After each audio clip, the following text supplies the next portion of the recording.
Well, I moved to Raleigh in 1966 after living in New York for quite a while and had started dress designing in New York. And shortly after coming to town, I began to gradually hear from people about Willie Kay. And we hadn't met, and then I would go once in a while up to Belk's department store and shop, and even was asked that, have you met Willie Kay? So her reputation was very, very large. She had a following.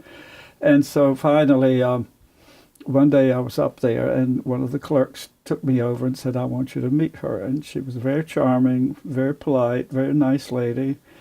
We chit-chatted. We gradually became casual friends. We weren't real close friends.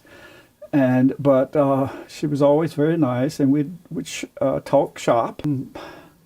I really marveled at her because I had trouble myself, because some people, a lack of education or a lack of knowledge, and a man sewing, how can a man be sewing? And I would have people, they wanted to go into my workroom because they didn't think I was doing the work, you know. It's just some of the ridiculous stuff that I ran into.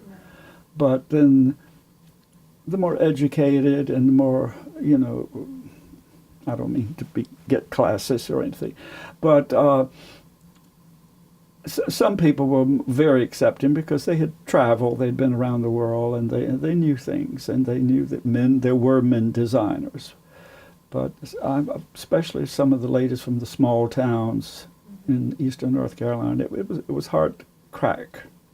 And I've many times thought about, if I've had it hard, I bet she had it twice as hard. And I'm sure, but she gained her reputation because of her quality of work and her disposition, being cooperative and working with people and everything like that. And I'm sure it took a while to get it going, because it did with me. Well, I think one time we talked about making the rosettes, taking fabric and making a rosebud and making the rosettes. And we sort of talked about that, the technique of that. And but mostly, she knew what she was doing. She didn't have to be asking advice from me. Probably it was the reverse. I needed advice from her. As I said, we didn't gossip about customers. Miss So-and-so, have you worked for her? We didn't ever get into that. But at times there might have been some innuendos about, oh dear, you know. But it was always on a very pleasant basis. She was extremely kind to me.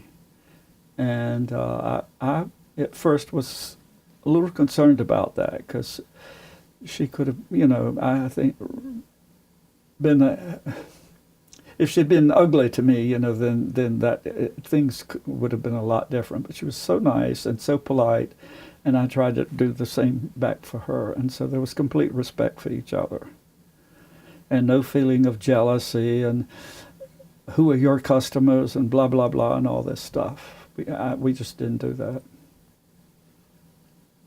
I was confident in what I was doing, and I knew that she was and what she was doing, so there's no need to get into that side of it.